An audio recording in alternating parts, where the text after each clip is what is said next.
பிப்ரவரி 18 2023 மகா சிவராத்திரி.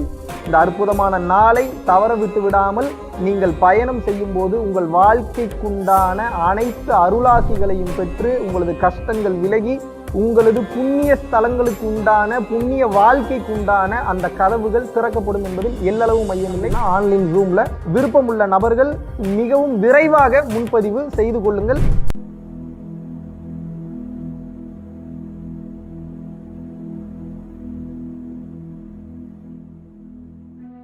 குருவே சரணம். அனைவருக்கும் வணக்கம். இப்போ எங்கே இருக்கிறோம் அப்படின்னு பார்த்தீங்கன்னா ஹரிச்சந்திரா காட் அப்படின்னக்கூடிய ஒரு இடத்துல இருக்கும்.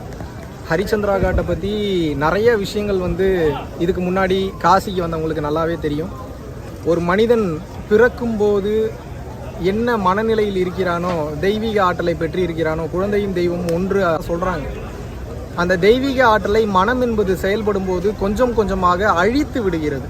எப்போது மனம் செயல்பட ஆரம்பிக்கிறதோ அது ஐம்புலன்கள் வழியாக உயிராற்றல் அனைத்தையும் இழந்து ஒரு கட்டத்துக்கு மேலே உயிர் என்பது வயோதிகம் வர வர வர நம்ம ஒரு கட்டத்துக்கு மேலே உயிரை இழக்கக்கூடிய ஒரு சூழ்நிலை என்பது நிச்சயமாக ஒவ்வொரு மனிதனுக்கும் வந்து விடுகிறது. அப்போ ஒரு மனிதன் தன்னுடைய வாழ்க்கையில் உண்மையை தெரிந்து கொள்ள வேண்டும் என்றால் எங்கெல்லாம் போய் தெரிஞ்சுக்கணும் அப்படின்றது ரெண்டாவது. முதலில் அவன் சென்று பார்க்க வேண்டிய இடம் எதுவென்று கேட்டீர்கள் என்றால் அதுதான் சுடுகாடு. அப்படிப்பட்ட ஹரிச்சந்திரா காட், சத்தியத்தை மட்டுமே பேசிய பொய்யே பேசாத ஹரிச்சந்திரன் அவர்களுடைய நினைவிடமாக ஹரிச்சந்திரா காட் அப்படின்னு சொல்லி பேர் வச்சுருக்காங்க. பின்னாடி கூட நீங்கள் பார்த்தீங்கன்னா தெரியும், ஒரு மண்டையோடு ஒருத்தர் உடலை விட்டு உயிர் வெளியேறிய பிறகு அந்த உயிர் இல்லாத அந்த உடலிற்கு இந்த உலகம் எப்படிப்பட்ட முக்கியத்துவத்தை கொடுக்கிறதுன்னு இப்போ பார்த்தா தெரியும். உடலை விட்டு உயிர் போயிருச்சுன்னா அந்த உடலுக்கு மதிப்பு இல்லை, அதனால் அந்த உயிர் போயிருச்சு. ஆனால் இப்போ இந்த உடல் என்பதை எரித்து கொண்டிருக்கிறார்கள். அப்போது பிறந்தோம், சாப்பிட்டோம், வாழ்ந்தோம், ஊர் சுற்றினோம், பிடிச்ச மாதிரி என்ஜாய் பண்ணோம், செத்துட்டோம், அவ்வளோதானே, எல்லாமே முடிஞ்சு போச்சான்னு பார்த்தீங்கன்னா அப்படி கிடையாது. இந்த உடலை, இந்த உயிரை இந்த இறைவன் நமக்கு கொடுத்ததற்கு ஒரு மாபெரும் காரணம் என்பது உண்டு. நாம் எங்கே இருந்து வந்தோமோ அந்த ஆதி மூலத்தினுடைய நம்ம போய் சென்று ஐக்கியமாவதற்காகத்தான் பார்த்தீங்கன்னா வாழ்க்கையில் பல யோக பயிற்சிகளாக இருக்கட்டும், கருணையின் ரூபத்தில் செயல்படக்கூடிய விஷயங்களாக இருக்கட்டும், பல வழிமுறைகளை நமது குருமார்கள் கொடுத்துட்டு போயிருக்காங்க. இதில் நீங்கள் என்ன மெயினாக புரிஞ்சுக்கணும் அப்படின்னா, கொடுக்கப்பட்ட வாழ்க்கை ஏதோ வாழ்ந்து ஏதோ ஜாலியாக இருந்துட்டு ஜாலியாக ஊர் சுற்றிட்டு ஏதோ சாப்பிட்டுட்டு அப்படி கடந்து போகாமல் தயவு கூர்ந்து பெரும் கருணை கொண்டு நீங்கள் இந்த உடலையும் உயிரையும் உங்களுக்கு கொடுத்து இந்த பிறப்பில் அனுப்பியதற்குண்டான காரணத்தை உணர்ந்து பிற உயிர்களையும் தன்னுயிர் போல நேசித்து வாழ வேண்டும். இல்லை என்றால் இப்போ பாருங்கள், ஒரு உயிர் இங்கே போய்கிட்டு இருக்கு.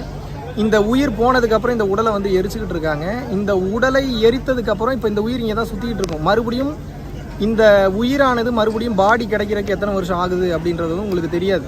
எத்தனையோ வருடங்கள் ஆகலாம், 500 வருஷம் ஆகலாம், 1000 வருஷம் ஆகலாம், 2 வருஷம் ஆகலாம், 10 வருஷம் ஆகலாம், சொல்ல முடியாது.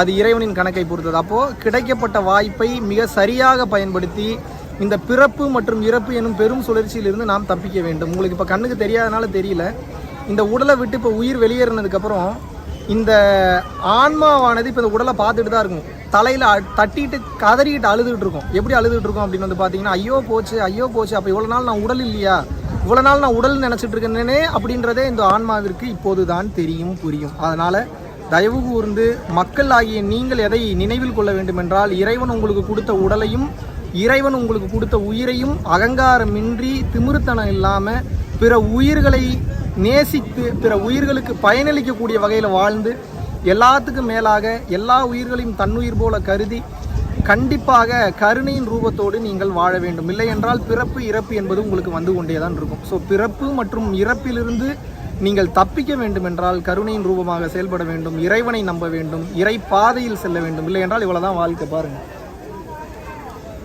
காடு வாவான்னுது, வீடு போன்னுதுன்ற மாதிரி நமக்குண்டான அந்த உடலில் பலம் இருக்கிற வரைக்கும் தான் நமக்கு தெரியும். இந்த இடத்துக்கு வந்தோடனே டோட்டலாகவே மைண்ட் அமைதியாயிடுச்சு, சத்தமாக கூட பேச முடியல. அப்படியே ஆட்டோமேட்டிக்காகவே மனம் என்பது அமைதி நிலைக்கு சென்று விடுகிறது. ஏன்னா இங்கே இருக்கக்கூடிய வைப்ரேஷன் அப்படிப்பட்ட ஒரு வைப்ரேஷன். அவ்வளவு ஆன்மாக்கள் இங்கே மோட்சம் முக்தியை தேடி அலைந்து கொண்டிருக்கக்கூடிய ஒரு இடம் இது.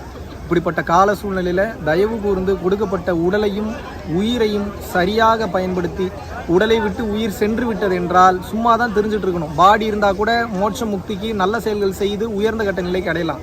வெறும் ஆன்மாவை தற்கொலை பண்ணிட்டாலோ இல்லை கொலை பண்ணிட்டாலோ அந்த உயிர் நிம்மதி அடைஞ்சிடும் மட்டும் நினைக்கவே நினைக்காதீங்க.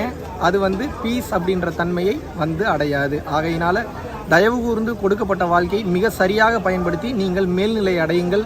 ஸோ இந்த மாதிரியான இடங்களுக்கெல்லாம் நம்ம வரும்போது நாம் நினைவில் கொள்ள வேண்டிய விஷயம் என்பது அதுதான். எப்படி வந்து ஒரு சுடுகாட்டுக்கு போகும்போதோ இடுகாட்டுக்கு போகும்போதோ ஏன் நம்மளெல்லாம் போக சொல்கிறாங்கன்னா அப்போ தான் புரியும் நமக்கு வாழ்க்கை ஒன்றுமே இல்லை, இவ்வளோதான். அங்கே இருக்கிற வரைக்கும் நம்ம வந்து இவ்வளோ தான் வாழ்க்கைன்னு தெரியுது. வெளியில் வந்தோடனே மறுபடியும் மாயை என்பது நம்மளை சூழ்ந்து விடுகிறது. இதனால தான் டெய்லியும் பயிற்சி பண்ணுங்கன்னு சொல்கிற காரணம் அதுதான். 24 மணி நேரம் பிஸியாக இருந்தாலும் அட்லீஸ்ட் ஒரு 1/2 hour இல்லை ஒரு 1 hour பயிற்சி பண்ணிங்கன்னா தான் மாயின் பிடியிலிருந்து உங்களால் விலக முடியும். அப்படி இல்லைன்னா விலக முடியாது. அதனால தான் பயிற்சி பண்ணுங்கள், யோகம் பண்ணுங்கள் சொல்கிறதுக்கு உண்டான காரணமே அதுதான். தயவு கூர்ந்து ஏதோ ஒரு உபதேசத்தை வாங்கி நீங்கள் உங்கள் வாழ்வில் நல்ல நிலையை நீங்கள் அடைய வேண்டும். இல்லாட்டினா இந்த மனம் போன போக்கில் நீங்கள் போயிட்டு இருந்தீங்கன்னா நிறைவு பெறாமல் வாழ்வு என்பது மிகவும் மோசமாகிவிடும். மிக சரியாக பயன்படுத்தி மோட்சத்தை அடையுங்கள். இல்லை என்றால் பிறப்பு மற்றும் இறப்பு எனும் பெரும் சுழற்சியில் நிச்சயமாக சிக்கிக்கொண்டு தவிப்பீர்கள். நன்றி, வணக்கம்.